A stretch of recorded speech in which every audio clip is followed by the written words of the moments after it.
All right, welcome back to the channel. In this video, I'm going to be doing a mid-season grade on the Florida Gators, and I did this because I'm joined. I'm a part of the subreddit on the Florida Gators. Uh, I'm part of a Florida Gators subreddit, the popular one that has about like 45,000 members, and one of the people that I'm on there as well as they did a post, and they were asking what would be your mid-season report, mid-season report card or grade for how the Gators have been up to this point. And I put C+ on there, so I'm not even gonna waste time and like do a buildup of okay what I've seen up to this point. I'm just gonna give you the grade flat out and my reasons behind it. I'm giving it a C-. I'm not gonna make this video too long and drag it out because I think I've continued to say everything I can to say about the Gators up to this point, about how the team has progressed through 7 games. You get blown out by Miami, you get blown out by Texas A&M, and I was on the and I was one of the people that said, you know what, it's time to fire Billy Napier and it's time to move on. And I was one of those people that said, like, I don't even see what's the point. Like, we should probably, just make a move on it now, or at least the bye week after the Mississippi State game, instead of waiting until the season was over.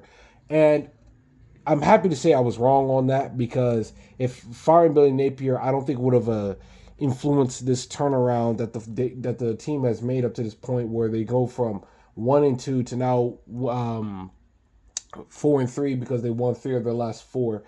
Starting off with the Mississippi State game winning 45-28, and then you have the game again, and then you have the game against UCF and Kentucky, where they dominated both of those teams, and they came close to almost getting a victory on the road against top 10 Tennessee. Like I said before, that loss to Tennessee hurts you for making a bowl game and hurts you for maybe having a winning record, because that'll put you at 5-2. And with the Florida State game at the end of the year, it's likely you'll win that game, and it's likely that you would have had a winning, that you could, well, you're gonna win that game to put you at 5 wins. But that Tennessee loss, if you would have had that game and finished what you started and sealed the deal, not make those many mistakes, you would have had a bowl game. So sorry if I was getting a little confused, stumbling over my words. So mid-season, I said C-. Here's the reason why I give a C-. The performances against Miami and Tennessee, and the fact that you lost the Tennessee game because you made stupid mistakes, that to me is just not, that's not good. And even in your victories against Mississippi State, you allowed Mississippi State to hang around a little too longer, to a little while too long than you should have. Toledo beat Mississippi State a little bit better than Florida did. UCF, you dominated that first half, but the second half was very atrocious. No, I shouldn't say maybe atrocious, but I should say very uneventful. And you could have complemented that first half performance the way you did in the Kentucky game. Now, Kentucky game by far was in my opinion, was your best victory of the season based on the opponent, because while Kentucky's not that good, they've owned you the last 3 years. So you finally put an end to that losing streak. But also the first game where you could say it was complete all around. Yes, you allow Kentucky to make a few plays here and there, but that's fine. 48-20, blowing them out, leaving no doubt on the scoreboard. Even with that questionable Jaden Ball touchdown, you beat them by 28 points, so it didn't mean that much later on. If I had to rank the 4 victories, I'll say Kentucky, and then UCF at 2, and then Mississippi State at 3, and then Sanford at 1. It was up to this point, it's been a very up and down season for Florida. Really low, and then you get a little bit higher, and then you fall back down from the Tennessee game, and then you're back up on a high note from the Kentucky game. So C-. Where I think I think the team has gotten better over the last 3 games in terms of play on the offensive line. I think the team has gotten better in terms of hitting big plays on offense, and I think that's also due to DJ Lagway getting more reps in and getting more comfortable into the offense. I think special teams throughout this entire year, outside of that mishap with Tennessee and before halftime and allowing Kentucky to return a touchdown, they've been practically spotless everywhere else except that. Chimere DK has been an excellent punt returner. I think he has been the biggest boost of the team on special teams. He and DJ Lagway, along with Elijah Badger, have developed a nice rapport with DJ Lagway on deep down the field passes. I like what I see from Jaden Ball, the running back. I like what I've seen from the defense the last 3 games, seeing the improvements that they have made. But it's just at the end of the day, you are 4-3, and that means you're just you're not good in terms of college football, and you're barely above mediocrity. So C minus is a grade that's barely above mediocrity, and that's why I put him there. Had you would have beaten Tennessee on the road, I could have given you a C plus. But because of that loss, I have to, knock that down. And plus, all 4 of your victories here came against teams that were the highest likelihood of victory that you've came against.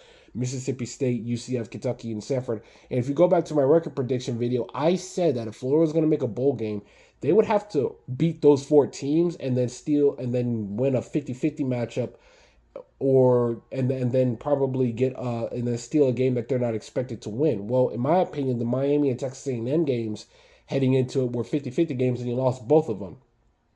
So now you're going to have to steal a game that you weren't expected to win. You could have did that with Tennessee, but you didn't. But now you're going to have to do that with the first 4 games that you have coming off of your bye week. Florida State is now what was a team that you would have been viewed as an upset back in the summer, is now viewed as one of those teams you should expect to win. So that Florida State game has fallen off. So at minimum, you'll get 5 victories before the end of the season.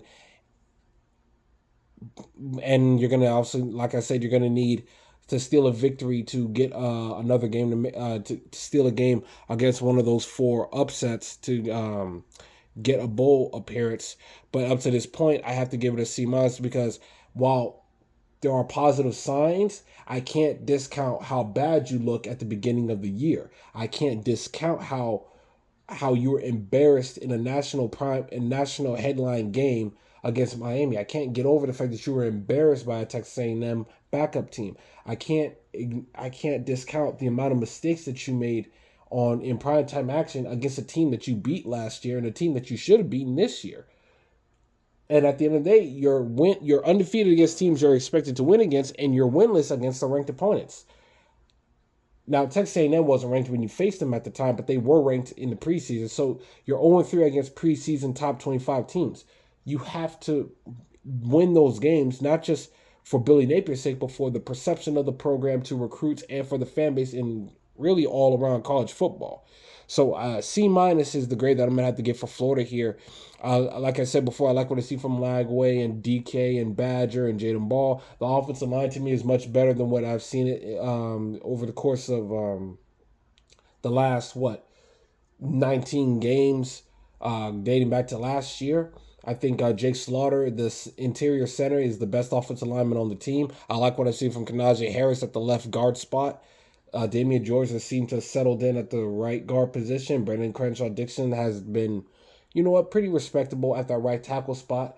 And on the defensive side of the ball, the defense, like I said, has been good. Cam Jackson and Caleb Banks are playing better than last year. Jack Pyburn getting more reps has been a big boost to the team, both play-wise and morale-wise, because he just brings the energy that other guys weren't bringing before. Tyreek Sapp and George Gums have been absolutely beautiful for the team these last 3 or 4 games. Pop Howard has lived up to his hype when he was heading into the season, along with Shamar James. I think Jordan Castell is kind of having a little bit of a sophomore slump, but the presence of Aaron Gates and Sharif Denson have kind of picked up the slack a little bit. Jason Marshall, he seems to be coming back soon, because he was in a sling when he came back to the sideline when he got injured in the Kentucky game. But during this week, he's taking a picture and he wasn't in the sling anymore. So I think he might return before the year is over anyway. They could use that considering the opponents that they have coming up. He's been good. And obviously the specialist, the kicker, and the punter, Trace Mack. Trace Mack did miss a field goal against UCF, but other than that, he's for the most part, he's been pretty solid. Jeremy Kershaw might be the best punter in the conference, and I've talked about Chimere Dike as a punt returner. He's been fabulous at that position. So I will if there's one unit on this team that I can say that deserves an A or at least an A minus, I'll say special teams. Defense, they looked bad in the first three games, but but slowly but surely they've started to bounce back. So I'll give them a C minus. And the offense, I'll give them a C plus just because of all the playmakers um, that you've seen start to step up. Even all as Boardingham, has solidified himself as the number one tight end on the team. So I'll say special teams has been superb, offense getting better, defense getting better, but was still coming off of a rocky start. So C minus for the team all around. They're getting better, but I need to see more at the end of the year before I can put a grade on it. So that's really about it. Mid-season grade for Florida. I give them a C minus. Go Gators, and I hope they can finish off this year strong.